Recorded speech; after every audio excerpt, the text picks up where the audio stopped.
Esto sería nuestro vector de 12 unidades. Y este ángulo sería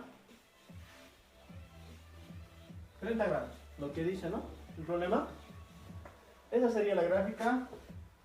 Nuestro punto de origen sería este de aquí.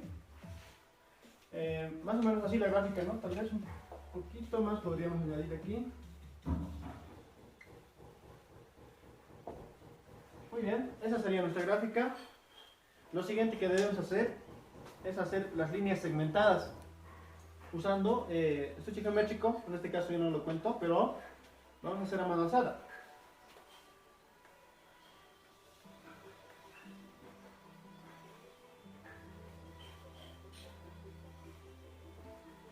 Y eso sería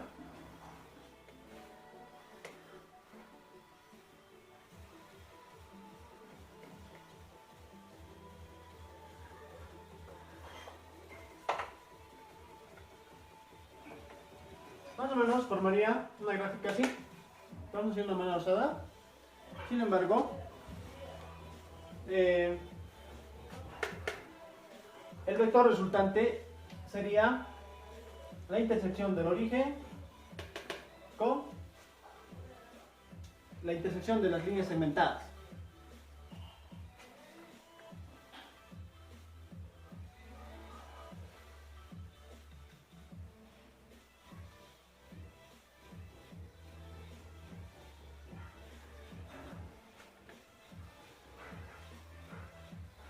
Más o menos esto sería nuestro vector resultante, ¿no?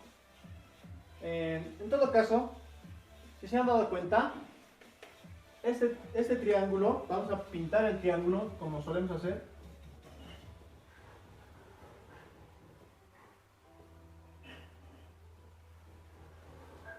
Ese es nuestro triángulo,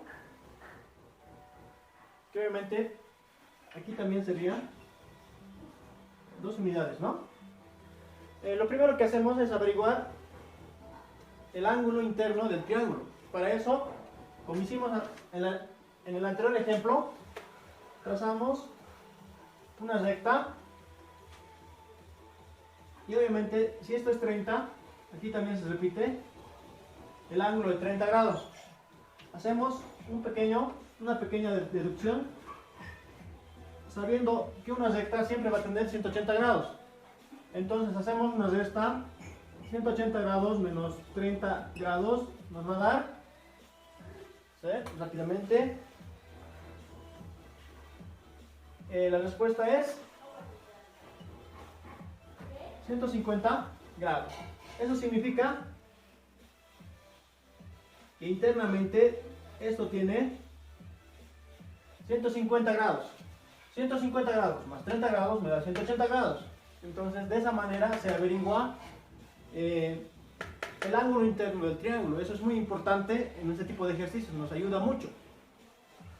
Entonces, viendo que este no es un triángulo rectángulo, más bien es un triángulo obtusángulo, nosotros debemos remitirnos a las fórmulas para este tipo de triángulos, para lo cual vamos a hacer las fórmulas. Suponemos que esto es un triángulo, ¿verdad? El lado A, nos damos cuenta que el lado A, o la esquina A, es su lado A. Las letras mayúsculas son las esquinas o ángulos, y las letras minúsculas son los lados. Entonces el lado A, esquina A, el lado A. Esquina B o ángulo, y para esto vamos a tener el lado B, esquina C o ángulo, y esto va a ser ahí. Vamos a suponer que 120 grados. Suponer que una esquina es 120 grados, para hacer notar, no siempre suele ser así. Entonces, lo primero que vamos a hacer va a ser armar el teorema de cosenos. ¿Qué dice el teorema de cosenos? Si tengo un lado, suponte que quiero el lado A, tapo el lado y elevo al cuadrado. Eso dice. Elevas el lado A al cuadrado, tapando esto, me queda C y D. Eso debo elevar al cuadrado menos 2 veces lo que he elevado, o sea, los lados que me sobran, o sea, 2 por B por C, multiplicado por el coseno del ángulo que forma. en este caso, estamos hablando de A, el ángulo que forma es alfa, ¿verdad? Alfa. Ahora, si quisiera yo B, tapo el lado B y me sobra A y C, ¿verdad? Tapo el lado B y me sobra A y C. Entonces, B cuadrado es igual a A cuadrado más C cuadrado, ¿verdad? Menos 2 veces A por C multiplicado por el coseno, en este caso es B. Y vemos que B, el ángulo es tita, la letra griega, ¿verdad? Si quisiera C, yo quisiera C, tapo el lado C y veo que me queda ahí B, ¿verdad? Entonces, C cuadrado sería igual a cuadrado más B cuadrado, menos 2 veces A por B, ¿no? 2 veces A por B, todo esto multiplicado por el coseno, en este caso vamos a poner la letra, el número, perdón, 120 grados, que es lo que le forma a C, es su ángulo natural. Con esto espero que me hayan entendido cómo funciona el teorema de cosenos, ¿verdad? Entonces, hay otro teorema que se usa también en este tipo de triángulos y también aprovechando para explicar y repasar un poquito de trigonometría, se llama teorema de senos. ¿Cómo funciona eso? Como ya les expliqué anteriormente, el lado A se refiere al ángulo, o sea, este lado depende de este ángulo. Mientras más abierto es, más grande va a ser el lado. Mientras más cerrado es, más chico va a ser el lado, ¿entienden? Entonces, si quiero el lado A, yo debo hacer dividir entre el seno del ángulo que le forma, en este caso es alfa. A sobre alfa, A sobre alfa. B, si quisiera el B, yo quisiera B, debo dividir entre el seno del ángulo que le forma, o sea, seno de tita. Si quisiera C, yo debo dividir entre el ángulo que le forma, o sea, C sería al seno de 120 grados, ¿verdad? Ahí. Muy bien. Los dos teoremas explicados. No sé, tal vez no me he hecho entender, pero así se hace. Entonces, vamos a aplicar estas fórmulas en este ejercicio que se ha propuesto. Muy bien. Yo quiero hallar primeramente R. Hallar R. ¿Cómo hallo R? Utilizo el teorema de cosenos. Debo utilizar el teorema de cosenos. Entonces, para eso, yo debo imaginar este triángulo, como he hecho con este, tapar R, ¿y qué me queda? Si tapo R, me queda 9 y 12.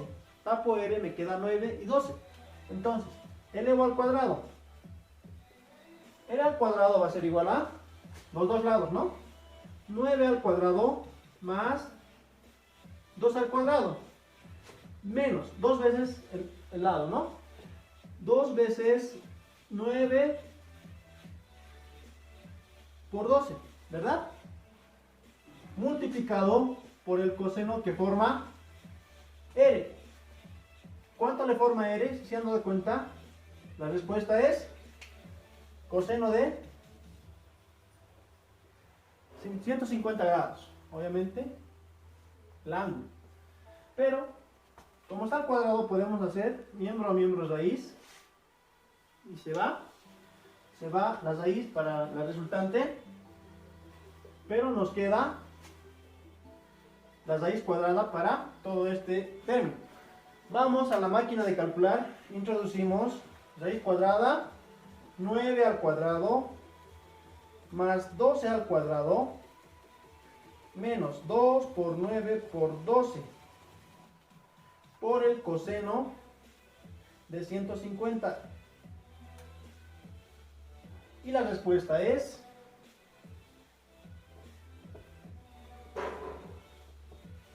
20,29 unidades. Eso es lo que vale el ángulo R. En este caso también nos pide, también vamos a hallar el ángulo alfa, que sería ese, ¿no? Que es el más cercano al origen.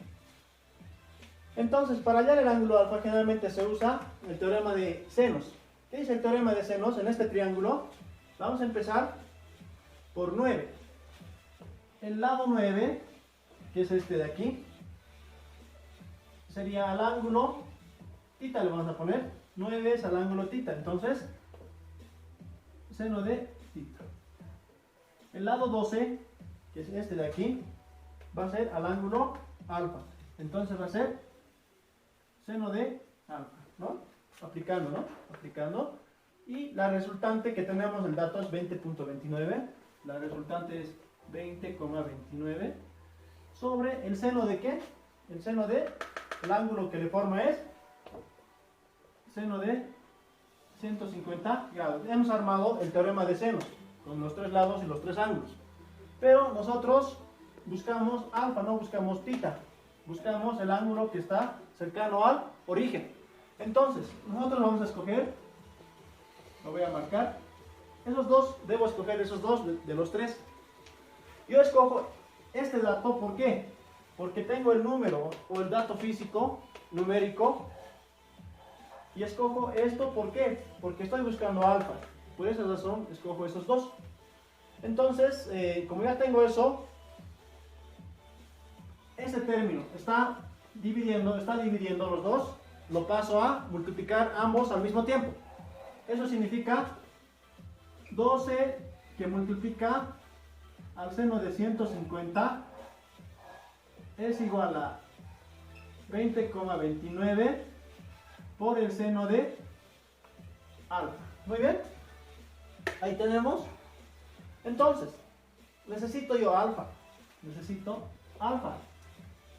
¿Qué está haciendo alfa con el dato numérico? Está multiplicando. Lo voy a pasar a dividir la ecuación. Entonces voy a tener que 12 multiplicado por el seno de 150 grados dividido entre 20,29 es igual al seno de alfa. Pero yo no estoy buscando seno de alfa. No quiero seno de alfa, yo solamente quiero alfa.